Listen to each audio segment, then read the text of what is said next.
Hello students, आज हम लोग इस वीडियो में ट्रांसपोर्टेशन प्रॉब्लम को सॉल्व करने का जो मेथड है, पहला इनिशियल बेसिक फिजिबल सॉल्यूशन निकालने का जो फर्स्ट मेथड है रो मिनिमा मेथड, उससे समझेंगे। रो मिनिमा मेथड को अप्लाई करके हम किसी भी ट्रांसपोर्टेशन प्रॉब्लम का इनिशियल बेसिक फिजिबल सॉल्यूशन कैसे निकाल सकते हैं। उससे पहले मैं आपको एक चीज़ बता दूं कि transportation problem is a special case of linear programming problem, और we can say that it is a subclass of linear programming problem. Here we have given a question कि हमारे पास 3 ओरिजिन दिया हुआ है ए बी सी और 4 destination दिया हुआ है, first second third fourth. In origin से इन डेस्टिनेशन पे हमें कमोडिटी को ट्रांसफर करना है इन सच अ वे कि टोटल ट्रांसपोर्टेशन कॉस्ट मिनिमम आए। ये हमारा ऑब्जेक्टिव है और ये हमें सॉल्व करना है। सबसे पहले किसी भी ट्रांसपोर्टेशन प्रॉब्लम को सॉल्व करते हैं तो we check it out that it is a balanced transportation problem और नॉट। ट्रांसपोर्टेशन प्रॉब्लम का फिजिबल सॉल्यूशन निकालने के लिए उसकी प्राइमरी कंडीशन है कि उसे बैलेंस्ड होना जरूरी है, मतलब total supply must be equal to total demand. यहाँ पे सप्लाई दिया हुआ है, ए ओरिजिन पे 22 है, बी पे 15 है, सी पे 8 है। उसी तरह फर्स्ट पे डिमांड 7 है, सेकंड डेस्टिनेशन पे 12 है, थर्ड पे 17 है और फोर्थ पे 9 है।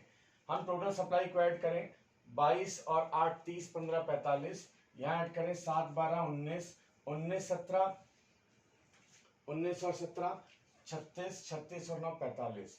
Total supply is equal to total demand. It is a balanced transportation problem which means that we get a feasible solution of this problem. अब हम इसमें रो मिनिमम मेथड को अप्लाई करेंगे। नाम से ही एकदम क्लियर है कि रो में मिनिमम वैल्यू पे हमें पहला एलोकेशन करना है। सबसे पहला एलोकेशन हमें पहली रो में जो मिनिमम वैल्यू है वहां पे करना है। पहले रो को हम ऑब्जर्व करें 6 3 5 4।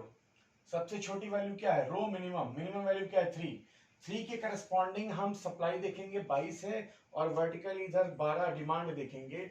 इस डिमांड और सप्लाई में 3 के करस्पॉन्डिंग रो में 22, कॉलम में 12 जो डिमांड है, जो छोटी वैल्यू होगी वो यहाँ पे एलोकेट करेंगे और ये जो एग्जॉस्ट होगा उसे एग्जॉस्ट कर देंगे और बाकी दूसरे में एडजस्ट करेंगे।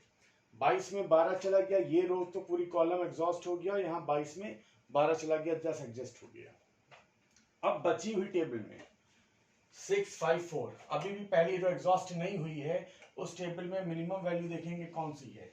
जो सेल कट गया है उसको अब ऑब्जर्व में नहीं रखेंगे। 6 5 4 में मिनिमम वैल्यू 4 है, इसके करस्पॉन्डिंग सप्लाई देखा 10, डिमांड देखा 9, दोनों में छोटी वैल्यू क्या है? 9। 9 को यहाँ एलोकेट किया तो 9 वाला कॉलम हमारा एग्जॉस्ट हो गया और यहाँ पे अभी वैल्यू बचा है 1। अभी भी पहली रो में दो वैल्यू बाकी हैं, 6 और 5, तो इसी में ही ऑब्जर्व करेंगे मिनिमम वैल्यू क्या है। 6 और 5 में मिनिमम वैल्यू 5 है, 5 की करस्पॉन्डिंग सप्लाई देखेंगे 1, डिमांड देखेंगे 17, छोटी वैल्यू 1 है, 1 को यहाँ पे एलोकेट करेंगे। इस बार रो एग्जॉस्ट हुआ और यहाँ पे डिमांड एडजस्ट किया 16। अभी पूरी रो फर्स्ट वाली एग्जॉस्ट हो गई है। Now we will observe the minimum value in the second row. और किन सेल में? जो कटे नहीं हैं, जो अभी भी क्रॉस्ड नहीं है, यानी 5 और 2। 5 और 2 में छोटी वैल्यू कौन सी है? 2। 2 के करस्पॉन्डिंग हम देखेंगे सप्लाई और डिमांड में मिनिमम वैल्यू क्या है, यानी एलोकेशन अब हम 2 में करेंगे। मिनिमम वैल्यू सप्लाई में 15 है, डिमांड में 16, दोनों में मिनिमम वैल्यू 15 आ रही है। 15 ये पूरा एग्जॉस्ट हो गया रो। अब लास्ट रो बची और यहाँ पे हमने एडजस्ट किया, 15 गया 1। यहाँ दो वैल्यू है, एक 5 और 8। थर्ड रो में दो वैल्यू है 5 और 8, उसमें मिनिमम वैल्यू हमारी 5 है। तो अब अगला एलोकेशन यहाँ पे करेंगे और इसके करस्पॉन्डिंग सप्लाई देखेंगे 8, डिमांड देखेंगे 7, छोटी वैल्यू 7 है, 7 यहाँ एलोकेट कर देंगे और ये कट जाएगा, यहाँ पे 1 एडजस्ट किया। Last column, last cell, last row, कुछ भी कह सकते हैं, लास्ट सेल जो बचा होता है तो मैच करना चाहिए। ये 1 है, यहाँ भी 1, यहाँ एलोकेट कर दिया 1 और हमारा एलोकेशन का प्रोसेस रो मिनिमम मेथड का यहाँ पे फिनिश हुआ। अब हम चेक करेंगे कि हमने कहाँ क्या एलोकेट किया। उससे पहले हम चेक कर लें, इसको एक साफ ट्रांसपोर्टेशन प्रॉब्लम को occupied cell with number of commodity transfer दिखाते हैं। जैसे 1 2 का मतलब क्या है? जो ये 3 गिवन था ये CIJ था, कॉस्ट था। ए ओरिजिन से सेकंड डेस्टिनेशन में एक यूनिट के जाने का कॉस्ट 3 रुपए है। फॉर एग्जांपल ए ओरिजिन से थर्ड डेस्टिनेशन पे जाने का एक यूनिट का कॉस्ट 5 रुपए है, एंड सो ऑन। 12 जो आया एक्सआईजी आया, यानी कितनी कमोडिटी ट्रांसफर हुई ए ओरिजिन से सेकंड डेस्टिनेशन में। 7 का मतलब है सी ओरिजिन से फर्स्ट डेस्टिनेशन में 7 यूनिट्स ट्रांसफर हुई। तो ये हमने दिखाया कितने एलोकेशन किए ओवरऑल, 1 2 3 4 5 6। तो नंबर ऑफ एलोकेशन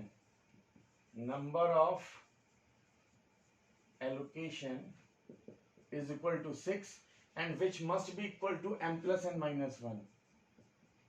ये m plus n minus 1 के बराबर होना चाहिए, where m is number of row जो कि यहाँ 3 है, n is number of column जो कि यहाँ 4 है, m number of rows है, n number of column है, और minus 1 which is again equal to 6।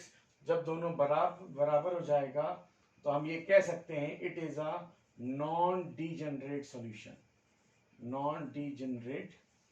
solution। और टोटल ट्रांसपोर्टेशन कॉस्ट क्या